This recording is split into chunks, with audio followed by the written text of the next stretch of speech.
आदाब और नमस्कार, मैं हूं सुल्तान कुरैशी और आप देख रहे हैं भिवंडी समय न्यूज। जैसे कि आप सब जानते ही है कि भिवंडी कोरोना से जूझ रहा है।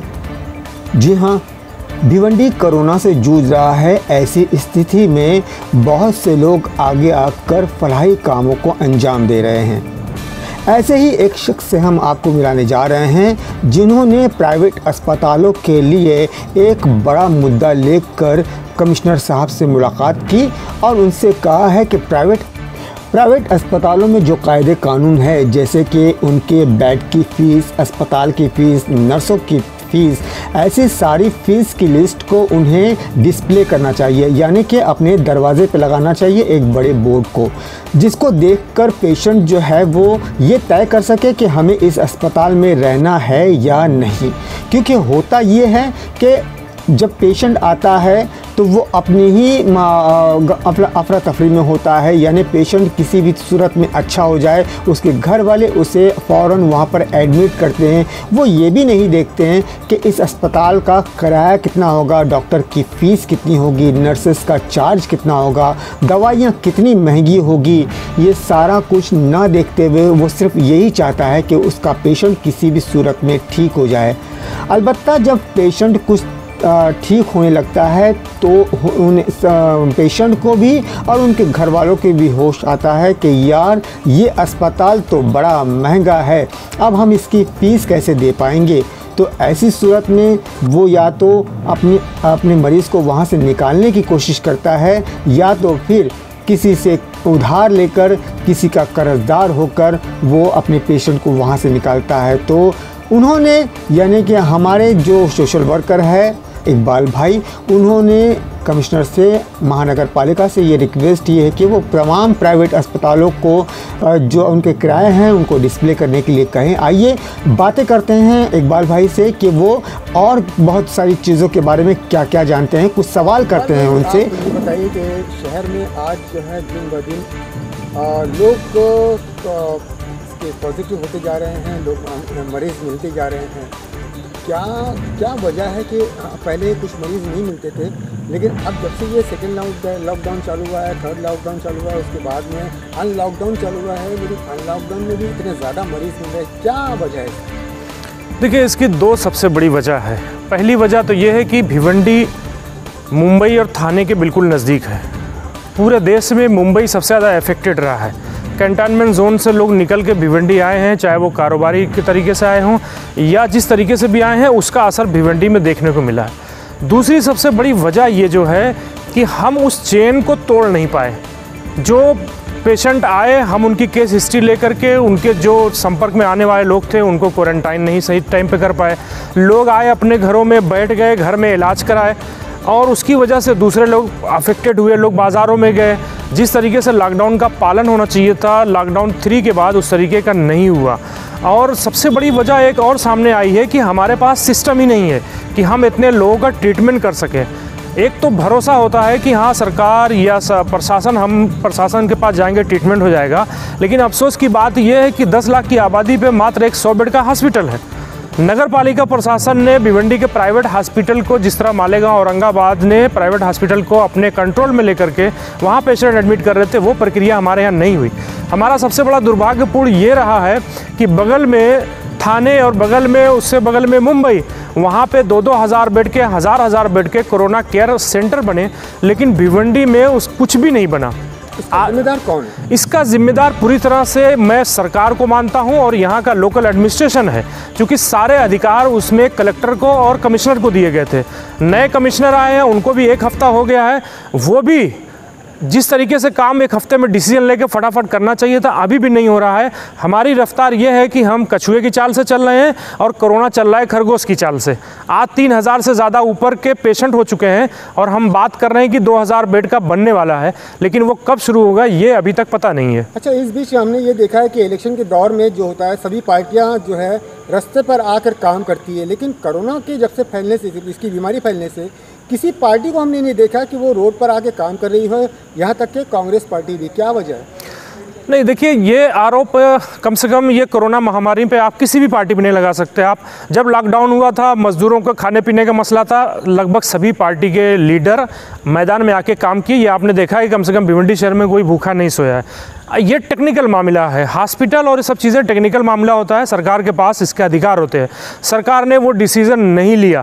बाद में आपने देखा होगा कि बहुत सारे नगर सेवक, बहुत सारी सामाजिक संस्थाओं ने मोहल्ला क्लिनिक की शुरुआत की है, जहां अब लोगों का ट्रीटमेंट शुरू हो रहा है।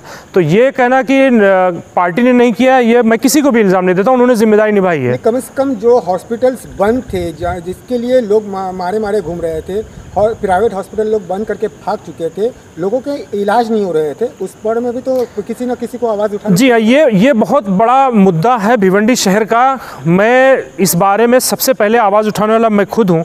मैं इस मामले में कमिश्नर को लेटर भी दिया, सोशल मीडिया के ज़रिए इस बात को मैंने सबसे पहले उठाया है कि प्राइवेट हॉस्पिटल क्यों बंद है। प्राइवेट हॉस्पिटल के बंद होने की वजह से नॉन कोरोना पेशेंट की बहुत ज़्यादा इस शहर में मौत हुई है। उसके अगर कोई जिम्मेदार है तो यहाँ के जो कंसल्टेंट थे, हॉस्पिटल के जो डॉक्टर थे वो थे, उन्होंने हॉस्पिटल को बंद करके बहाने से किसी का ट्रीटमेंट नहीं किए। शासन का आदेश आने के बाद भी कि सब लोग को हॉस्पिटल खोल के इलाज करना, अगर नहीं करेंगे तो कार्रवाई होगी। महानगर पालिका ने स्पष्ट आदेश हॉस्पिटल को नहीं दिया। अभी 2 दिन पहले मेरी कमिश्नर से मुलाकात हुई है, तो मैंने उनसे ये मुद्दा उठाया, तो उन्होंने कहा कि मैंने एक नोटिफिकेशन जारी किया है। मैंने कहा आपने नोटिफिकेशन जारी किया है, आपने क्या रिसीविंग कराया हॉस्पिटल को? उसमें एक अहम मुद्दा और जुड़ता है, जो हॉस्पिटल ने ट्रीटमेंट शुरू किया है वो लोग लंबी बिल, मतलब अंधी बिल बना रहे हैं, लाख लाख रुपए जमा कर रहे हैं, 1.5 2 लाख रुपए की बिल आ रही है। तो आम आदमी तो ऐसे ही मर जाएगा बिल का नाम सुन करके। उस मुद्दे पर मैंने उनसे कहा कि आप कम से कम हर हॉस्पिटल को आप सरकार का जो आदेश है उसकी कॉपी वहाँ उनको दीजिए और बाहर एक बोर्ड लगाइए कि ये रेट में उनका इलाज होगा। तो उन्होंने ये बात को माना कि हाँ ये हमसे गलती हुई है, मैं उस सभी हॉस्पिटल में भिजवाऊंगा। अब देखिए वो कब इम्प्लीमेंट होता है। हॉस्पिटल चालू ना होने की वजह से कोरोना के क्या गैर कोरोना मरीजों की बहुत ज़्यादा मौत हुई, ये आप भी जानते हैं। अच्छा, जिस तरह से जो क्वारंटाइन सेंटर आमंत्रा था, कमिश्नर साहब ने कहा कि उसको बंद कर दिया गया है, उसकी जगह पे रईस हाई स्कूल और सलाउद्दीन हाई स्कूल इस तरीके से स्कूलों को चालू किया गया। तो क्या ये चीज़ें पहले से नहीं होना चाहिए था, या अगर अभी स्कूल को चालू किया गया है तो कहाँ तक सही है? देखिए, आमंत्रा जो बनाया गया था वो क्वारंटाइन सेंटर था कि अगर कोई पेशेंट पॉजिटिव आया है तो उसके कांटेक्ट में रहने वाले जितने लोग हैं उनको वहाँ भेज दिया जाएगा जब तक कि जांच नहीं हो जाती कि इनको पॉजिटिव है कि निगेटिव है। वो बहुत सही जगह बना था। इनको क्या लगा था कि पेशेंट शायद इतने बड़े नहीं, 100 बेड का हॉस्पिटल IGM था, वहाँ पॉजिटिव का ट्रीटमेंट करना था जो कोरोना पॉजिटिव है।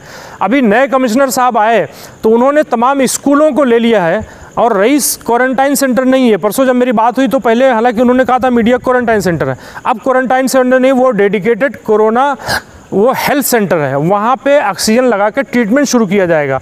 अभी शुरू कुछ हुआ है, जिस पैमाने पे होना चाहिए था वो नहीं हुआ है। स्कूल में मैं समझता हूँ कि बिल्कुल भी नहीं बनाना चाहिए था, इसलिए कि अगर 2 महीने बाद या 3 महीने बाद सरकार कोई आदेश करे कि अब स्कूल चालू किया जाए तो क्या आप वहाँ से सारे सिस्टम को उखाड़ के हटाएंगे? बीमारी का अभी पता नहीं कि ये 3 महीना चलेगी 6 महीना चलेगी। तो वो डिसीजन मेरे समझ से वो बिल्कुल भी गलत है, वो नहीं करना चाहिए था। गाँव का एक जो हिस्सा था, बहुत बड़ा हिस्सा, जिसे ये लोग कोरोना का हॉस्पिटल बना रहे थे, अचानक उसको बनाते बनाते वो कैंसिल हो गया। इस बारे में क्या कहेंगे आप? वो देखिए, बहुत दुर्भाग्य है इस शहर का, बहुत ही बदकिस्मती इस शहर की है कि हम कभी भी फ्यूचर को सोच के कोई काम नहीं करते। उस जगह पे किसी को कोई क्रेडिट लेने वाली बात नहीं थी। अगर बन जाता तो ऐसा नहीं कि किसी दूसरे का बहुत भला होने वाला था या नाम हो जाता, इस शहर का भला होने वाला था, लेकिन बदकिस्मती से वो प्रोजेक्ट रद्द कर दिया गया है। उसके बदले स्कूल में वो सेंटर बनाए जा रहे हैं। वहाँ पे ऑप्शन था, वहाँ जगह भी बहुत ज़्यादा थी और अगर बढ़ाने की ज़रूरत पड़ती 1000 बेड तक की तो भी हो सकता था, लेकिन वो अब ठंडे बस्ते में चला गया है। वो एक अफसोसनाक पहलू है इस शहर का। अच्छा, यहाँ तक कि सुना गया है कि भिवंडी के जो भी शादी हॉल थे उन सबको क्वारंटाइन सेंटर बनाया जाएगा। कलर भी हो रहे थे इसमें? नहीं, कलर तो मेंटेनेंस पे हो रहे थे। क्वारंटाइन सेंटर सिस्टम अभी कमिश्नर साहब ने कहा है कि वो ख़त्म कर दिया गया है। सारे सेंटर हेल्थ सेंटर ही रहेंगे और क्वारंटाइन सेंटर नहीं रहेंगे। शादी हॉल पे भी क्यों ऑक्यूपाइड कर रहे हैं आप? शहर से बाहर रखते। कल 3 महीने बाद क्या अनलॉक सिस्टम शुरू हो गया है? अगर शादियां करनी हो लोगों की तो कहाँ जाएंगे वो लोग? क्या उसमें हॉस्पिटल ही सब पूरा शहर में रहेगा? और मैंने देखा है आज ये जो जगह जगह 5-6 जगह बना दिए हैं, डिसेंट्रलाइज होने से क्या होता है कि मैनेजमेंट को बहुत भागना पड़ता है। अगर एक जगह 1000 बेड का रहता तो सारा सिस्टम वहीं पे फोकस होता। आज अधिकारी यहाँ से वहाँ, वहाँ से वहाँ भाग रहे हैं, शहर में उनका पूरा वक्त टूट रहा है, टाइम टूट रहा है, मैनेजमेंट उनका डिस्टर्ब हो रहा है पूरी तरह से। मोहल्ला जो क्लिनिक खुला है, आज 3 महीने के बाद समाजवादी पार्टी के जो आमदार हैं उन्होंने भी मोहल्ला क्लिनिक पर एक प्रेस कॉन्फ्रेंस ली और बताया कि 1 रुपये में जो है वो मोहल्ला क्लिनिक में वो पेशेंट को देखा जाएगा। 3 महीने बाद अचानक मोहल्ला क्लिनिक की याद इनकी आई, 3 महीने पहले नहीं आई। क्या कहना चाहेंगे इसके ऊपर? देखिए, मोहल्ला क्लिनिक का उन्होंने जो ऐलान किया है उससे पहले भिवंडी शहर में दर्जनों मोहल्ला क्लिनिक खुल चुके हैं और इसमें बहुत सारे नगर सेवक हैं, सामाजिक संस्थाएं हैं। मस्जिद में, मक्का मस्जिद में बाकायदा ऑक्सीजन दिया जा रहा है, नेशनल मीडिया में न्यूज़ बनी है। तो कुछ नया कुछ नहीं शुरू हुआ है और ठीक अपनी तरफ से कोशिश कर रहे हैं, सबको करना चाहिए, लेकिन मैं समझता हूँ कि मेहरबान आते आते बहुत देर कर दी। लेकिन वो 1 रुपया जो चार्ज लगाया उस बारे में क्या कहेंगे आप?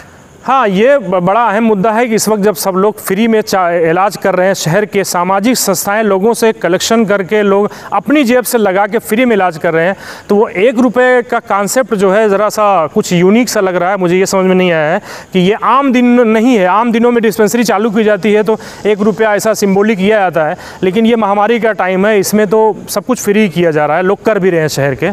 अब वो उसका बेहतर वही जवाब दे सकते हैं कि 1 रुपये के पीछे क्या खेल है।